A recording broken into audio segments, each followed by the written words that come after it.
Okay, so let's go ahead with more questions on alternating current. Question number one, this question was asked in CET 2020. An alternating EMF of 0.2 volt is applied across an LCR series circuit. उस LCR series circuit में आपके पास resistance है, inductor है और capacitor है. So you have LCR circuit with all these three components L, R and C. Okay, and values are given to you और इसको आपने एक alternating EMF लगाया है जिसका वोल्टेज आपको 0.2 वोल्ट बताया गया है. At resonance, the voltage drop across the inductor is. First of all, you need to understand that ऐसे type of questions में आपको जब बोला होता है potential drop across, okay, across inductor और resonance ऐसा word बोला है, अगर they are telling you that there is resonance, तो resonance पे क्या होता है कि XL equal to XC होता है.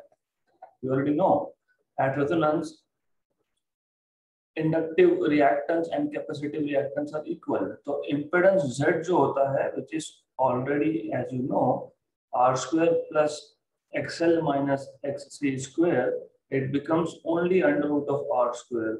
So therefore Z is equal to R आता है. तो Z equal to R आता है in that case. Okay. So you should know कि यहाँ पे Z equal to R आता है. दूसरा आपको जो 0.2 वोल्ट दिया है ये हमेशा RMS वैल्यू होती है. अगर आपको बोला है अल्टरनेटिंग EMF of 0.2 वोल्ट मतलब भी RMS या ERMS is 0.2 volt. So this is what you should know. आपको VRMS दिया है, आपको कैपेसिटर का वैल्यू दिया है, रेजिस्टर का दिया है और इंडक्टर का भी दिया है. So you have inductance, capacitance and resistance values already. You are supposed to find out voltage drop across inductor. So by Ohm's law, as you know, V equal to IR. So V RMS across inductor. क्योंकि ये जो V आपने apply किया है, it will fall, it will drop across inductor. So V RMS across inductor. It will drop across resistor. So V RMS across resistor, and it will drop across capacitor. तो जो भी हमने voltage दिया है वो voltage तो drop होगा across तीनों के तीनों. This is nothing but I into resistance. यहाँ पे अक्रॉस इंडक्टर बोला है तो हमको इंडक्टिव रिएक्टेंस यूज करना पड़ेगा. ओम्स लॉ ही है, voltage equal to current into resistance, लेकिन इंडक्टर के अक्रॉस रेजिस्टेंस को रिएक्टेंस बोलते हो, इंडक्टिव रिएक्टेंस बोलते हो आप उसको. So it is inductive reactance. अभी I कैसे फाइंड करता है, you already know how to find out IRMS. तो you already know IRMS is VRMS by resistance. मैंने रेजिस्टेंस क्यों लिया, इन रियलिटी मैं यहाँ पे लिख रहा हूँ Z. You know V equal to IZ, where Z is total resistance offered to an alternating current. Okay, XL is omega L. ये आपको ऑलरेडी पता है, बट इन एनी केस आपको उसकी वैल्यू दी हुई है तो you know what is L. Alright, तो you should substitute for Z. Z क्या है हमारे पास, इक्वल टू R है. ओमेगा क्या होता है रेजोनेंस पे, अगर आपको याद होगा रेजोनेंस पे XL इक्वल टू XC लिख रहे हो आप, तो यू शुड नो कि basically at resonance you get resonance frequency, जिसको आप लिखते हो FR equal to 1/2 pi under root of LC. ये रेजोनेंस पे कंडीशन लिखते हो आप, तो 2 pi times of resonant frequency is 1/रूट of LC. So at resonance 2 pi F is omega. तो at resonance you have omega is equal to 1/रूट LC. तो ओमेगा की जगह पे 1/रूट LC और यहाँ पे ये L, राइट. तो VRMS पता है क्या, 0.2. रेजिस्टेंस पता है क्या, दिया हुआ है वहां पे 4 ओम. L की वैल्यू दी है क्या, 200 मिली हेनरी. उसके बाद under root of 200 millihenry L है, मतलब 210⁻⁻1 है. कैपेसिटेंस 80 माइक्रोफैराड है, मतलब 8 × 10⁻5 फैराड है. तो you should know all this कि ओमेगा 1/√LC कैसे आया, क्योंकि ये रेजोनेंस पे ऐसा ही आता है, रेजोनेंस पे यही वैल्यू मिलती है आपको, so you should know all this. Okay, so now it is simple calculation. ऊपर 2 × 2 4, नीचे 4 कैंसिल, ऊपर 0.2 था तो 10 पर -1 था, ये 10 पर -3 था, 10 पर -4 और ये 10 पर +2, तो 10 पर -2 ऊपर आ गया इन टोटल, अपॉन नीचे है 8 × 2 16, 16 का रूट 4 और 10 पर -6 करो 10 पर -3, ये 10 पर -3 ऊपर जाके 10 पर +3 हो जाएगा और 1/4 आता है 0.25, तो 0.25 × 10 पावर 1 मतलब 2.5 आएगा आपका आंसर, ऑप्शन नंबर बी। तो very basic question it was, you just need to know few things at a resonance. This is important. At a resonance, XL and XC becomes equal in series LCR circuit, और उस case में Z की value equal to R हो जाएगी। Okay, तो ऐसा आपको solve करना है। Next question, an AC circuit contains resistance of 12 ohm, inductive reactance 5 ohm, the phase angle between current and potential difference will be। तो अगर आपको याद होगा हम एक इम्पेडेंस ट्रायंगल ड्रॉ करते हैं, एसी सर्किट है जिसमें रेजिस्टेंस है और इंडक्टिव रिएक्टेंस है, you have resistance, you have inductive reactance. Okay, the phase angle between current and potential difference, there are two methods, मैं दोनों मेथड बता देता हूँ। सबसे पहले आपको अगर इम्पेडेंस ट्रायंगल याद है तो यहाँ पे आपका रेजिस्टेंस है, राइट, गुड। एसी सर्किट में सिर्फ रेजिस्टेंस और इंडक्टिव रिएक्टेंस है। अगर आपको याद होगा रेजिस्टेंस में और करंट में there is no lead and lag when you connect AC. जब आप एक अल्टरनेटिंग सोर्स कनेक्ट करते हो to a pure resistor, there is no lead no lag between current and voltage. तो यही डायरेक्शन आपका वोल्टेज का भी होता है, बेसिकली ईएमएफ का होता है।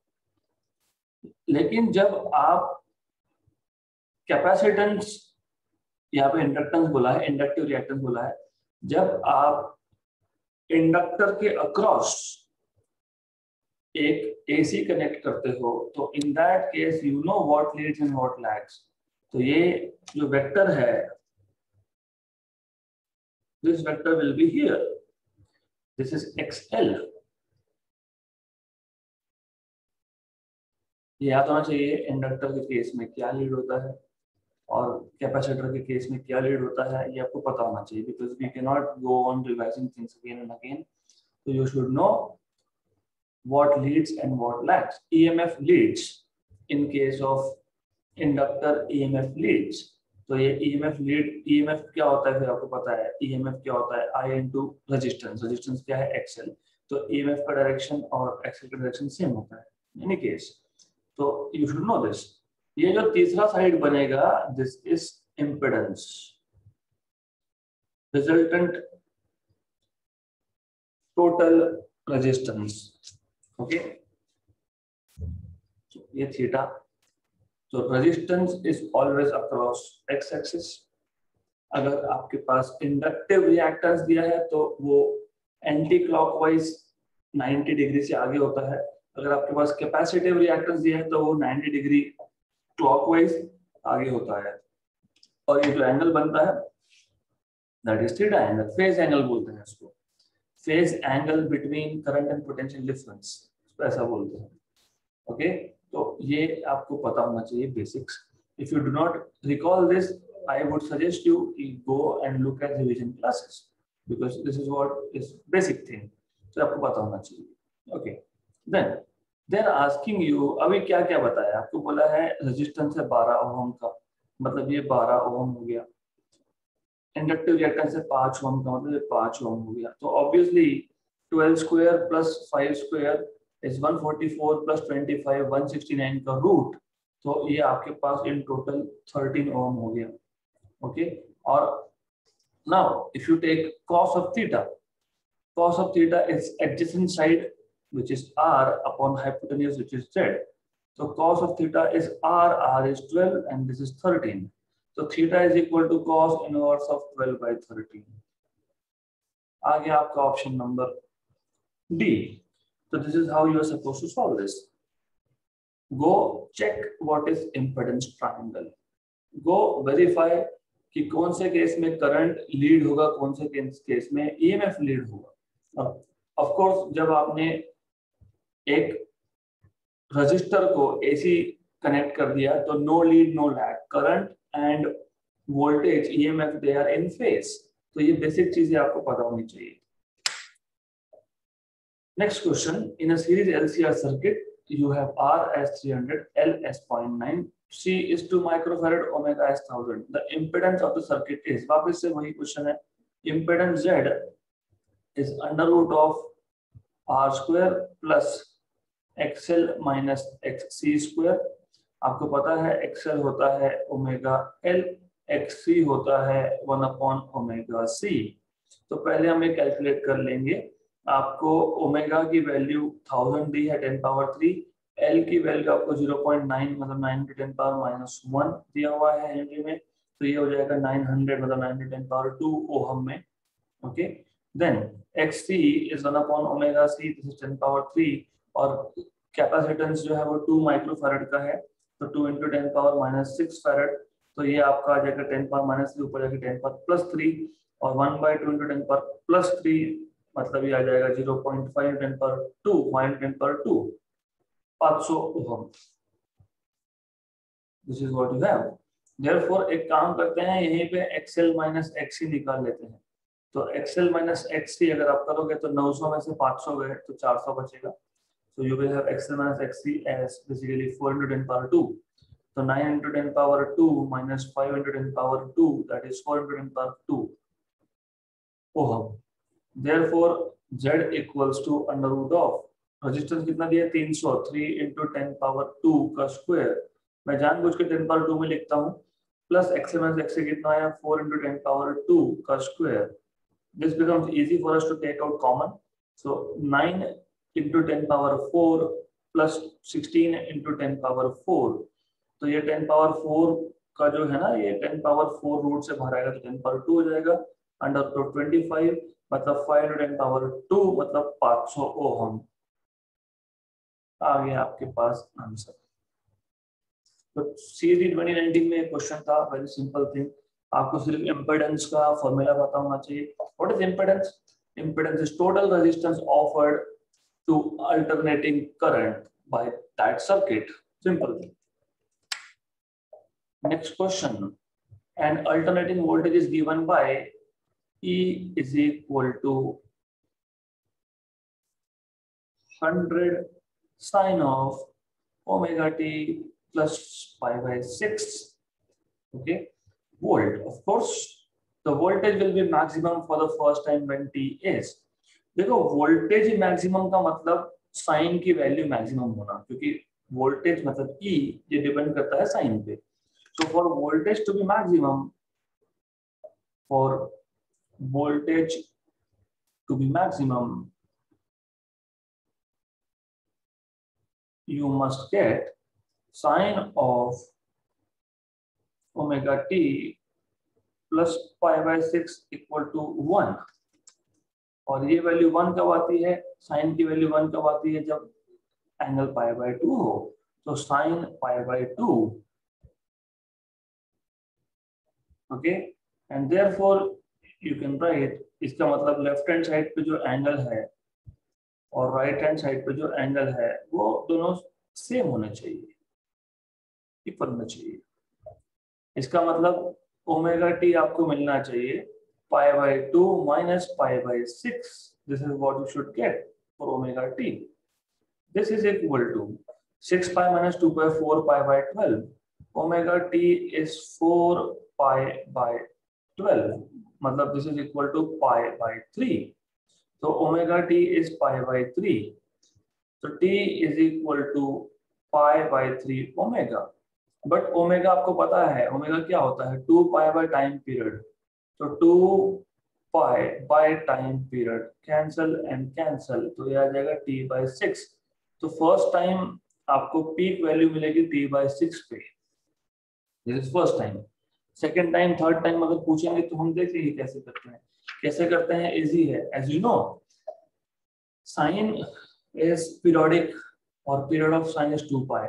तो सेकेंड टाइम में आप +2 पाई करोगे, थर्ड टाइम में +4 पाई करोगे। क्यों? क्योंकि साइन का पीरियड होता है 2 पाई का, साइन खुद को रिपीट करता है 2 पाई के बाद। So that is why. Simple question. Question number 5. A coil has inductance 2 Henry. The ratio of its reactance when it is connected first to AC source and then to DC source. अच्छे से समझ लो question. हमारे पास actually इसका answer straight away infinity आएगा। कैसे बताता हूँ। हमारे पास एक इंडक्टर है, पहले हमने एसी से कनेक्ट किया, फिर हमने इसको डीसी सोर्स से कनेक्ट किया। तो ratio of reactance is, what is reactance? XL equal to omega L। L कितना दिया है? 2, तो 2 ओमेगा। इस केस में XL डैश इक्वल टू 0। क्यों 0? इंडक्टर जब आप डीसी से कनेक्ट करते हो तो it becomes a pure conductor, क्योंकि रिएक्टेंस ये कॉन्सेप्ट सिर्फ एसी सर्किट में एप्लीकेबल है, डीसी सर्किट के लिए एप्लीकेबल ही नहीं है। कभी सुना है क्या reactance when connected to DC? नहीं, नहीं होगा ही नहीं, कि वो कॉन्सेप्ट डीसी के लिए है ही नहीं। तो है नहीं तो फिर रिएक्टेंस तो 0 है। So when you connect a DC to inductor, that inductor becomes a pure conductor. So when inductor is connected to a DC supply, it becomes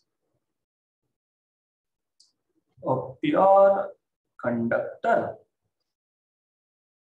और जब रेजिस्टेंस रिएक्टेंस है ही नहीं, तो जब आप रेशियो लोगे XL/XL dash, AC to DC बोला है ना, ध्यान रखना। Ratio of reactance when it is connected first to AC then to DC, इसका मतलब 2 ओमेगा/0, दैट इज इंफिनिटी। अगर बोला होता first to DC then to AC, तो XL'/XL 0/2 ओमेगा विल बी 0। तो इस पे ध्यान देना कि पहले क्या बोला है, बाद में क्या बोला है। So in this case, the answer is going to be equal to infinity. Question number 6. An alternating voltage V equal to 200√2 sine of 100t volt is connected to 1 microfarad capacitor through AC ammeter. The reading of ammeter is, तो इस case में आपको दिया हुआ है एक alternating voltage है जो 200√2, ये पीक वैल्यू होती है बाय द वे, और ये ओमेगा होता है बाय द वे। तो आपको ये पता होना चाहिए। तो you should be able to compare. तो मैं इसको बाजू में लिख देता हूँ। तो you should be able to compare with standard equation, comparing with V equal to V0 sin omega t. You have V0 peak value as 200√2 volt. You have omega as 100. और आपको C दिया हुआ है। आपको बोला है what is reading of ammeter. How do you measure ammeter reading? आपको पता होना चाहिए जब भी वोल्ट मीटर का रीडिंग या एमीटर का रीडिंग ये RMS वैल्यूज होती है। These are RMS values. कभी भी याद रखना, जो एमीटर में आप रीडिंग देखते हो या वोल्टमीटर में रीडिंग देखते हो, दोस आर आरएमएस वैल्यूज। तो आपको IRMS पूछा है, and obviously IRMS is VRMS upon Z, because V equal to IZ, but Z here is just XC। क्यों XC? क्योंकि यहाँ पे ना रजिस्टर बोला है कनेक्टेड है, ना ही इंडक्टर बोला है, तो सिर्फ ये है। And obviously you should buy now, आपको ये पता हो जाना चाहिए क्योंकि हम बार बार कंप्लीट नहीं लिख सकते। R0 है, XL 0 है, तो आपको मिलेगा √XC², तो ये आ जाएगा आपका √XC। तो ये चीज आपको पता होनी चाहिए। जब सर्किट में रेजिस्टर नहीं है, इंडक्टर नहीं है, तो सिर्फ resistance is offered only by capacitance. Okay, VRMS. So how do you find out VRMS? That is peak value by √2. VRMS is peak value by √2, 1/XC. तो आपको IRMS मिल गया peak value by √2, 1/XC. XC is 1/ωc. XC होता है 1/ωc, तो ये ऊपर आ जाएगा omega c. XC is 1/ωc. तो ये ऐसा आ गया. What is peak value? 200 √2. What is omega value? 100. What is capacitor? Microfarad 10⁻⁻⁶. ये कैंसिल, तो आपको मिल जाएगा यहाँ के 2 जीरो, यहाँ के 2 जीरो, टोटल 4 जीरो और -6, तो 2 × 10⁻⁻2 है ना, ऐसा आपको मिलना चाहिए। लेकिन ये तो है नहीं, तो क्या करेंगे?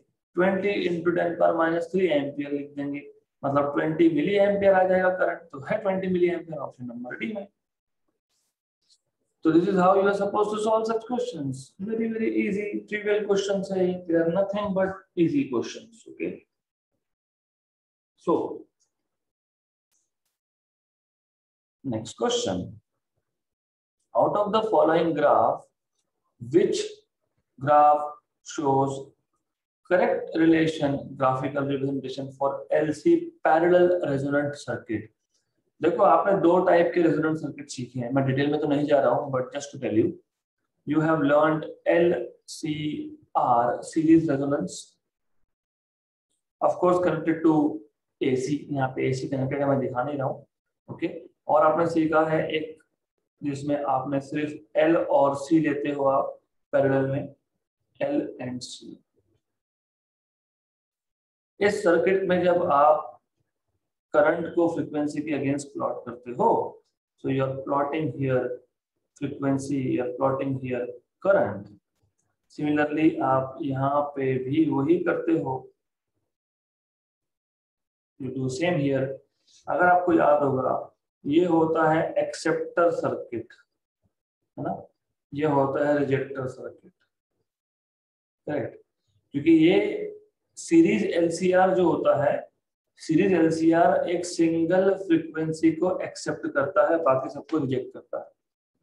तो series LCR allows current corresponding to only one frequency. Resonant frequency जो होती है उसी करंट को पास करेगा, बाकी सबको ब्लॉक करेगा। ये जो है, ये एक सिंगल फ्रीक्वेंसी को ब्लॉक करेगा, बाकी सबको पास करेगा।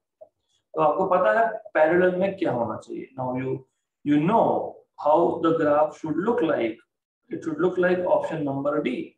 Simple. Current against frequency. फिर नहीं तो आप बोलोगे कि why not ऑप्शन नंबर है, यहाँ पे इम्पिडेंस प्लॉट किया गया है, इम्पिडेंस नहीं, करंट अगेंस्ट फ्रीक्वेंसी। तो ये आपको पता होना चाहिए। This is how you do it. तो पैरेलल रेजोनेंस में ऐसा ऑप्शन नंबर डी, और सीरीज रेजोनेंस में ऑप्शन नंबर बी ऐसा आता है। Next question number 8, alternating current of peak value 2/π ampere. तो peak value of current I0 दिया है 2/π, flows through the primary coil of transformer. You should know how a transformer looks like. Transformer में ये primary coil है, यहाँ पे ये transformer source से कनेक्टेड है, फिर आपके पास एक सेकेंडरी कॉइल है। वी डोंट नो कि नंबर ऑफ टर्न्स ज्यादा है कम है, और क्वेश्चन पे डिपेंड करेगा, राइट? गुड। तो ऐसा आता है, ये प्राइमरी कॉइल है, ये सेकेंडरी कॉइल है। प्राइमरी कॉइल इनपुट कॉइल होता है, सेकेंडरी कॉइल आउटपुट कॉइल होता है। Okay, so the coefficient of mutual inductance between primary and secondary is 1 Henry. M की वैल्यू 1 Henry दी है, not L but N. L is self inductance, M is mutual inductance. The peak EMF induced in secondary coil is, आपको E0 पूछा है, तो you have been asked what is E0. तो सबसे पहले this is a combination of both the topics EMI and also AC circuits. So if you remember, EMF induced in secondary is equal to mutual inductance rate of change of current in the primary. ये by definition है mutual inductance का. EMF induced in secondary to that of ratio of EMF induced in secondary to that of rate of change of current in the primary is by definition mutual inductance. So M आपको पता है. So now, अब the thing is, do you know कि हम जब alternating current लेते हैं तो जब आप सर्किट में एक करंट सोर्स लगाते हो तो उसका आप फॉर्म लेते हो I0 sin ओमेगा t, ऐसा आप लेते हो, राइट? तो take derivative, you will have ES is equal to M I0 तो पीक वैल्यू कांस्टेंट होती है, कांस्टेंट डेरिवेटिव के बाहर होता है, sin ओमेगा t का derivative omega cos omega t ये आ जाएगा. तो यू हैव दिस. अब हमें क्या फाइंड करना है? हमें peak value of EMF find करना है. पीक वैल्यू ऑफ EMF, तो पीक वैल्यू ऑफ EMF मतलब cos ओमेगा t की वैल्यू 1 होनी चाहिए obviously. So for peak value of EMF, you should have omega cos omega t as 1. So इसको कैसे करेंगे? Well, by the way, what do we know is, हमें क्या क्या पता है? First of all, हमको I0 peak value पता है हमको, right? So you know what is this value? 2 by pi दिया हुआ है हमको. This is given to you. M हमको दिया हुआ है. प्रॉब्लम है ओमेगा. ओमेगा दिया हुआ है क्या? You see here, आपको बोला है फ्रीक्वेंसी इज 50 हर्ट्ज, है ना? Frequency n equal to 50 hertz अगर आपको दिया हुआ है तो आपको ओमेगा मिल जाएगा 2 पाई n. तो 2 पाई into 50 दैट इज 100 पाई. तो ओमेगा आपको 100 पाई मिल जाएगा बेसिकली. ओमेगा मिल गया, यस. अब the thing is you have to do what? That is very important thing. तो आपको पता है for peak value of EMF, ये हमने सब थ्योरी में करके रखा है. For peak value of EMF, you should have cos of omega t as 1. Therefore आप इस peak value को बोलते हो E0. अगर cos की वैल्यू 1 हो गई तो M I0 omega. M is 1, I0 is 2 by pi, omega is 100 pi. Cancel. ये आ गया 200 वोल्ट आपका आंसर, ऑप्शन नंबर बी. तो क्वेश्चन तो सिंपल था, बस concepts you have to remember always कि कैसे करना है इसको. Simple thing, simple. Next question. Same current is flowing in 2 AC circuits. 2 AC circuits है, उसमें सेम करंट फ्लो हो रहा है. First contains only inductance, second contains only capacitance. एक प्योरली इंडक्टिव है, एक प्योरली कैपेसिटिव है. If frequency of AC is increase for both the current will.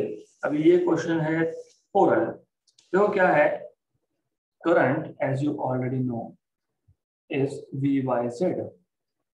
मतलब 2 सर्किट है आपके पास, ओके? 2 सर्किट है. एक प्योरली इंडक्टिव है, case 1 inductive circuit, case 2 capacitive circuit, okay? Inductive circuit में जब आप बोल रहे हो तो you see here that in this case I is proportional to is equal to V by XL क्योंकि सिर्फ इंडक्टेंस है. I is equal to V by XC क्योंकि सिर्फ कैपेसिटेंस है, ओके? राइट. अब इन्होंने बोला है कि जब फ्रीक्वेंसी बढ़ाओगे तो क्या होगा करंट के साथ. तो I is equal to, this is omega L I in this case, and in case number 2 I is equal to V upon 1 upon omega C. तो I is V upon 2 pi times of frequency into L. Here I, ये omega C ऊपर जाएगा तो 2 पाई L C into B ऐसे आ जाएगा, correct, right. So 2 by f not l, 2 by f into c, okay, सिर्फ ये ओमेगा से ऊपर जाएगा। तो what do you see, I is inversely proportional to f, I is directly proportional to f। तो अगर फ्रीक्वेंसी में बढ़ाता हूं तो कैपेसिटिव में करंट बढ़ेगा और इंडक्टिव में करंट कम होगा। So the thing is increases in first circuit, no, क्योंकि जब मैं फ्रीक्वेंसी को बढ़ा रहा हूं तो पहले सर्किट में कम होगा। Decrease in first circuit and increase in second, yes, option number D. तो ऐसा सॉल्व करना है इसको। You just have to check what is the relation of frequency with current, that's it। Frequency बढ़ाया तो पहले सर्किट में कम हो गया करंट, दूसरे सर्किट में करंट बढ़ गया। AC measuring instrument measures obviously RMS values। मैंने अभी भी बताया आपको, आप जब भी वोल्ट मीटर में रीडिंग देखते हो, आप जब भी एमीटर में रीडिंग देखते हो, you are actually looking at RMS values, okay। All right, so let's go ahead with more questions. Question number 11. The RMS value of current IRMS is peak value by √2, पता ही होता है हमको, easy है। In the inductance and capacitance, if the inductance and capacitance are both doubled in LCR circuit, the resonant frequency of the circuit will be, LCR circuit में resonant frequency 1/2 pi root of L by C होता है। इसमें अगर मैंने capacitor और inductor को दोनों को डबल कर दिया तो 2 pi root of 2L into 2C ऐसा आ जाएगा, ओके। तो ये आपको मिल जाएगा FR डैश इक्वल टू 1/, ये 2 इंटू 2 4 रूट के बाहर तो 2, ओके। तो रूट के बाहर मैंने पहले ही 2 लिख दिया, यहाँ पे 2 लिख दिया, ये आ जाएगा आपका 2 pi root of LC again, और ये 1/2 पाई रूट ऑफ LC आता है resonant frequency in the first case by 2, तो हाफ हो जाएगा, decreases to half of the original value. तो it was a simple question, it decreases to half. In LCR circuit power factor at resonance is, well by the way आपको power factor जो है वो इस साल के लिए रिलेटेड था, लेकिन मैं फिर भी बता देता हूँ। Power factor is nothing but वो जो हमने इम्पीडेंस ट्रायंगल लिया था ना,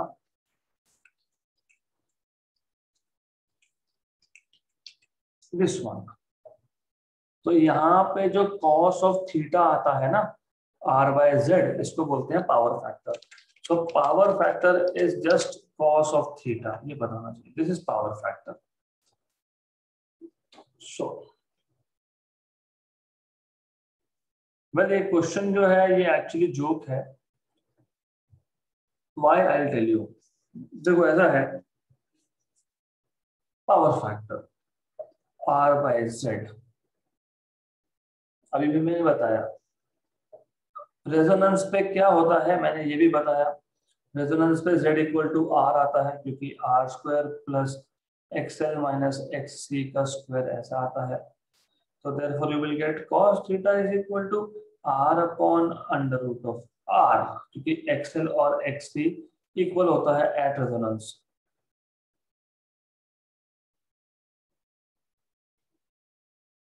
तो ये ऐसा आ जाएगा, under root of R square है बेसिकली, तो ये बन जाएगा R/R दैट इज 1। तो यूनिटी। पावर फैक्टर क्या होता है वो पता होना चाहिए, रेजोनेंस पे क्या होता है वो पता होना चाहिए, that's it, done. In LR circuit L और R सिर्फ उसमें रजिस्टर है और इंडक्टर है, 3 मिली हेनरी का इंडक्टर है उसमें, 4 ओम का रजिस्टर है उसमें, और EMF का इक्वेशन है 4 cos of 1000t। तो 4 मतलब ये पीक वैल्यू हो गई आपकी EMF की 4, और ओमेगा आ गया 1000। आपको बोला है एम्पलीट्यूड ऑफ करंट इज, इसमें आपको करंट फाइंड करना है। एम्पलीट्यूड मतलब peak value of current, peak value of current मतलब peak value of EMF upon Z।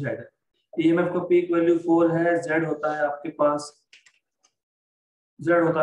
Pass under root of R² plus XL square, क्योंकि यहाँ पे एक्स सी तो है ही नहीं, सी नहीं है, तो फिर एक्स सी क्यों लिखेंगे हम लोग।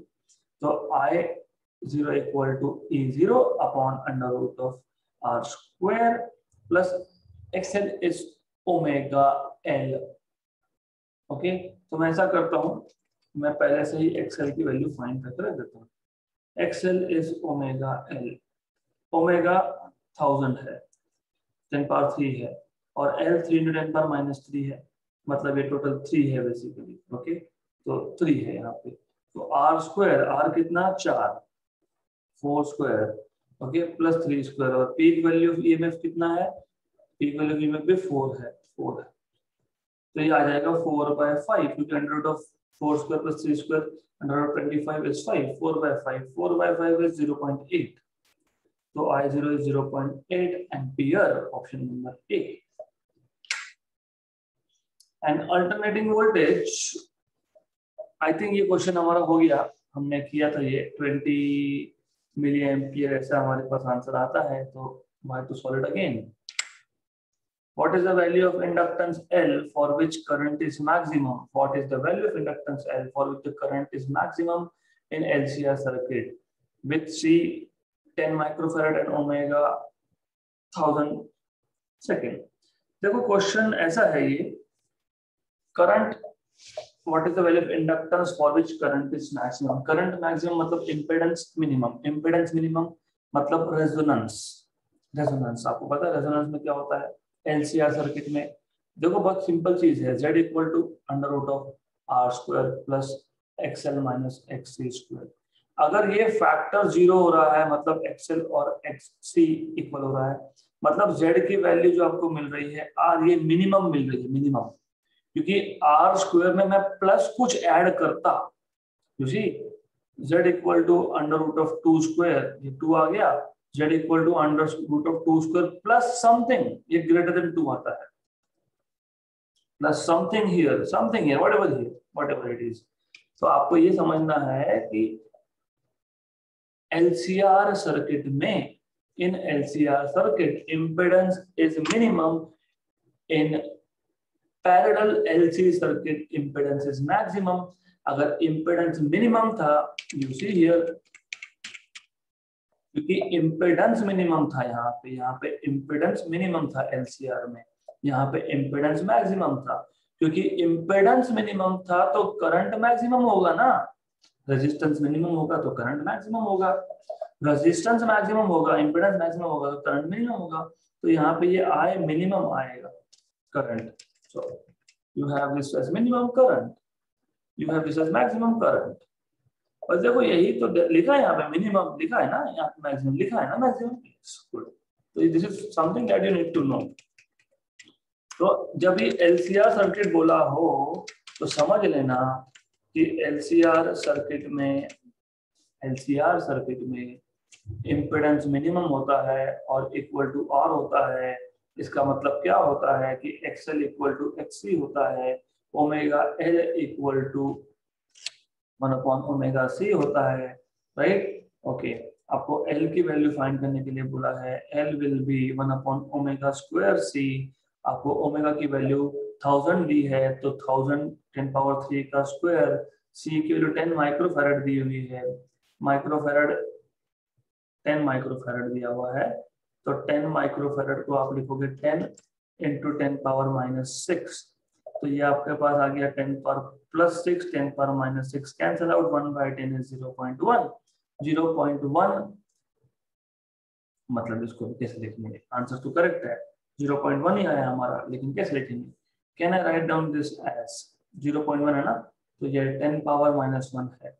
ओके, अब हमको आंसर दिया इन टर्म्स ऑफ 100, हाँ, तो फिर how do you write down, ऐसा करो, मिली हेनरी में है, 10 पावर +3 into 10 पावर -3 कर दो, सिर्फ 10 पावर +3 -3 एडजस्ट किया है, तो 10 पावर +2 into 10 पावर -3 हेनरी ऐसा आ गया, तो यह आ गया 10 पावर 2 हेनरी, मिली हेनरी, क्योंकि 10 पावर -6 मिली मतलब 100 मिली हेनरी आंसर आ गया, option number A is the correct answer. Alright, so this is how you can do. Good. So now this is the end of chapter EMI and AC circuits. So we'll stop here for today, and in the next session we'll start with new chapter.